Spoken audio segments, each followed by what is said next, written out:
এবং মাননীয় মন্ত্রীকেও ধন্যবাদ। আগে তিনি যে ব্যাখ্যা দিয়েছিলেন সেই কারণে আমি বলছিলাম যে এখন তাইলে আমার কথা নাই।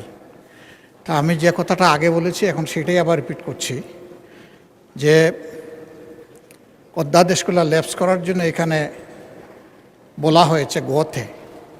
আমরা মনে করি প্রত্যেকটাই অতি গুরুত্বপূর্ণ এবং জনগণের অধিকার সংরক্ষণের সাথে সম্পর্কিত। এই জন্যে এই প্রত্যেকটি বিষয়ই আমাদের সুস্পষ্ট প্রস্তাব হচ্ছে এই সংসদে উত্থাপন করা হোক এবং আমরা তাতে আলোচনায় অংশ নিতে চাই। ধন্যবাদ মাননীয় স্পিকার। মাননীয় আইনমন্ত্রী। মাননীয় স্পিকার, প্রত্যেকটি অধ্যাদেশই সংসদে উত্থাপিত হবে, ফার্স্ট রিডিং সেকেন্ড রিডিং হবে, ওইটার উপর আলোচনার সুযোগ থাকবে।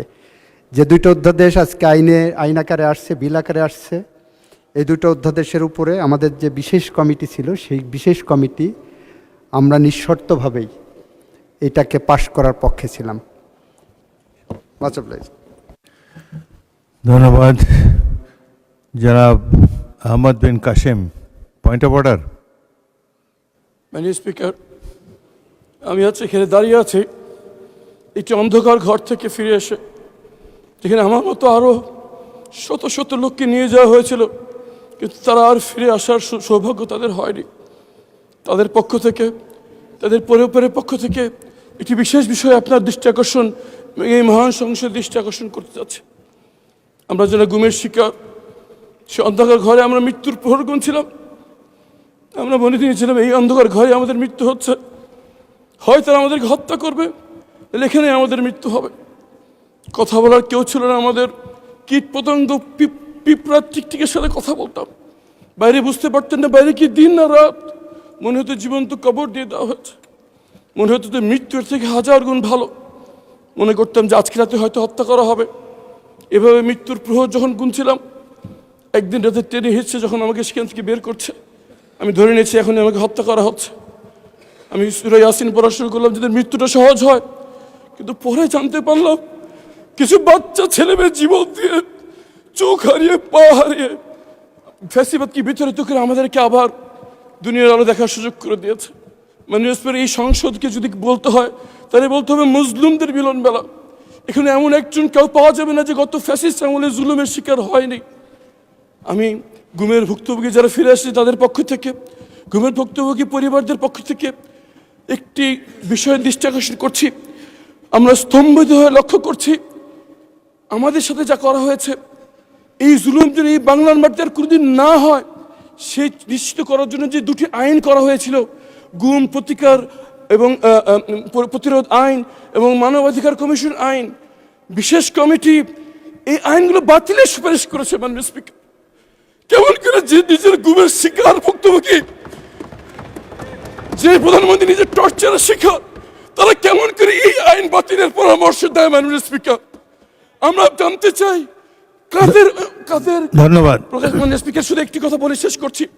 আমাদের ভুক্তভোগীদের পক্ষ থেকে আমাদের আবেদন, যদি সরকার কোনো পরিশোধিত করতে চায় এই আইনটিকে আগে অনুমোদন দিয়ে আইনের রূপান্তরিত করুক, পরে সংশোধনী বিল এনে তাকে সংশোধনী করা হোক।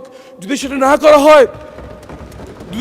করা হয়, 12 তারিখ এই আইনটি বাতিল হয়ে গেলে 13 তারিখ গুমের কোনো সংজ্ঞা থাকবে না। ধন্যবাদ। We got you. মাননীয় আইনমন্ত্রী। মাননীয় স্পিকার, আপনার মাধ্যমে মাননীয় সদস্যকে সহমর্মিতা জানাচ্ছি, সমবেদনা জানাচ্ছি।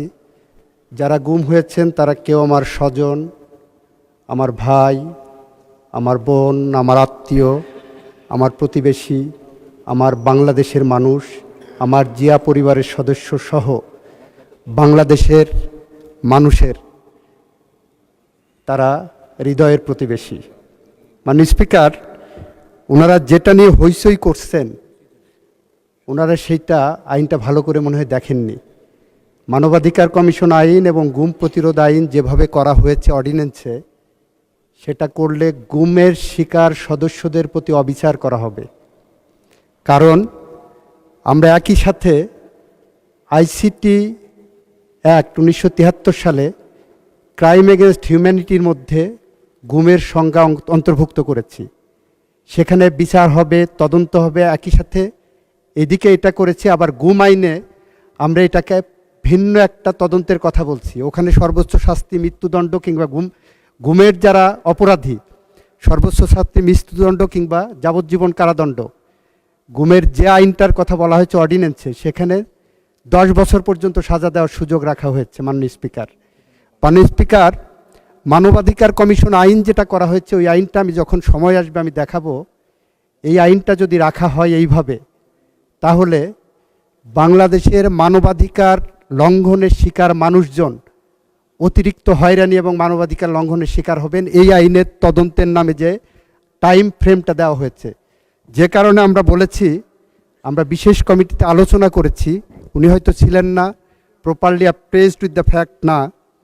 আমরা বলছি এই দুটো আইনই আরও বেশি যুগোপযোগী, আরও বেশি জনকল্যাণমুখী, আরও বেশি ন্যায় বিচার নিশ্চিত করার জন্য আমরা এই সেশনের মাঝামাঝি বা পরবর্তীতে অংশীজনদের সাথে আলাপ আলোচনা করে পরবর্তীতে সুনির্দিষ্টভাবে বিল আনব, যাতে করে অপরাধীরা কোনোভাবেই ছাড়া না পায়। কারণ ব্যারিস্টার আরমান আমার ভাই, আমার স্বজন, আমার সহকর্মী।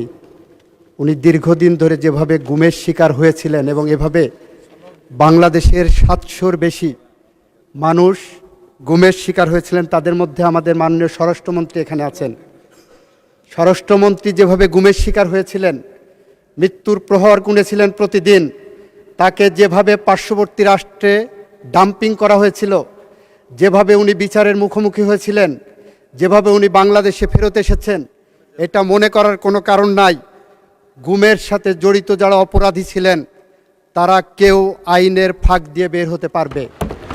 সে কারণেই আমরা বলেছি, গুমের আইনে যে সাজা প্রেসক্রাইব করছেন, গুমের আইনে যে তদন্তের পদ্ধতির কথা বলেছেন, আর আইসিটি অ্যাক্টে যে গুমের ক্রাইম এগেনস্ট হিউম্যানিটির কথা বলেছেন, দুইটার মধ্যে যাতে সাংঘর্ষিক কোনো অবস্থা বিরাজমান না থাকে, সে কারণে এই আইনগুলো আমাদের যাচাই বাছাই করা দরকার।